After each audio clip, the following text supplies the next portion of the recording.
Dr. Tony DeNicola is preparing to lower the deer population, but not how you might think.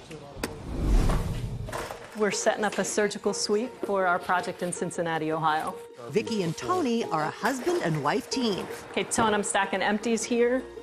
that communities around America call when they're being overrun by deer, but just can't bear to see Bambi killed. We are sterilizing female white-tailed deer, and it's a research project looking at the impact of surgical sterilization on reproduction. Female deer settle into one area, so if they can't breed, the population can't grow. Male sterilization would be much faster, simpler surgery, but since they tend to roam into many areas, it's also less effective. Versus using lethal methods, this is the last option, trying to prevent reproduction to curb population growth. And getting the makeshift surgery ready is the easy part. Just preparing. The key is speed. The does need to be darted with enough sedative to get through surgery, but not so much that they don't wake quickly after being released. Ideally, we try to have an animal back in the field within an hour. But they have to capture those deer first. Vicki, my wife's gonna be here this afternoon darting. Great. So just wanna get it set up. Each location has some sort of cover for the darters to hide.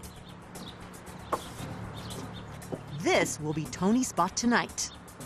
You kind of have to sneak the gun in here in this little gap and get your shot. Feed has been set at each site for a couple of weeks, all to lure deer into a dinner routine, and in hopes they return at dusk tonight, when Tony and his team will be armed. Deer, probably 80% of the time, will come into a line of food perpendicular. They're coming into a trough. And that's what I want, because if they're facing me, I can't shoot. But if they come into that corn line perpendicular, it gives me the presentation that I need to shoot them. So just little things like that make a really big difference when you're trying to, dart an animal in that hindquarter. Once that happens, a transport team will rush in to get the animal and get it to surgery as soon as possible. That's when veterinarian Randy Youngie will take over. The idea is to move animals through the surgery area as quickly as possible because the length of the anesthesia is the biggest risk.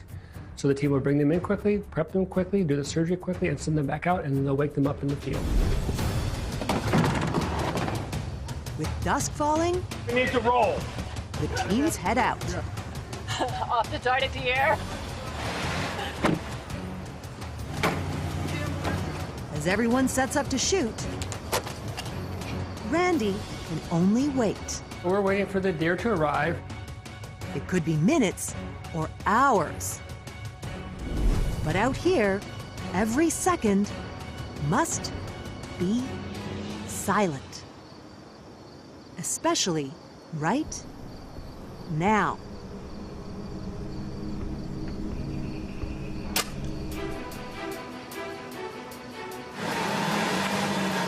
Transport team is on his way.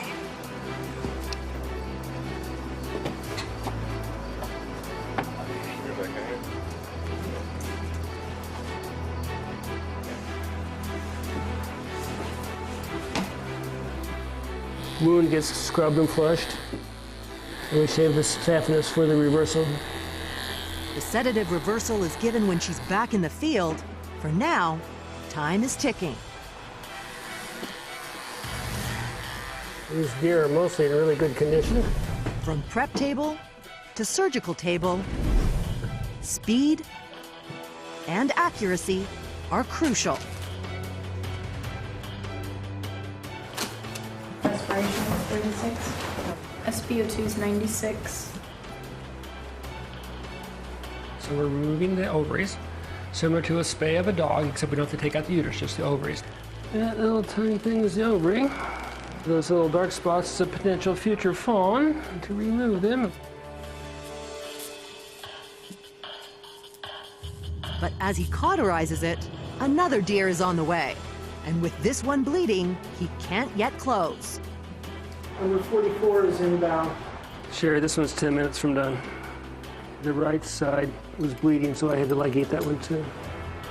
Really don't worry about the staples, they fall out eventually.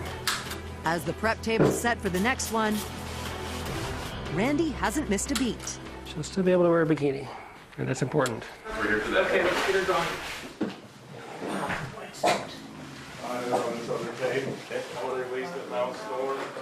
As Randy starts again, this doe's brought back to the wild.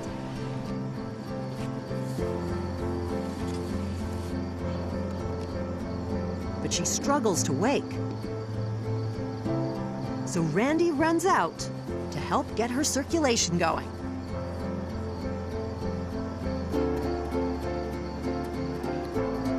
Still nothing. With surgery waiting, he's forced to leave. But she's never alone. With the whole team getting silent updates, quietly so they don't scare her. And we'll be watching for movement from her. As darkness falls, she finally gets to her feet.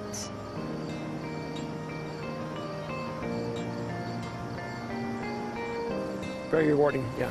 And I've been a veterinarian for many years and be able to use my knowledge and skill on a practical project that helps in a community where they're very much involved and very caring about the deer.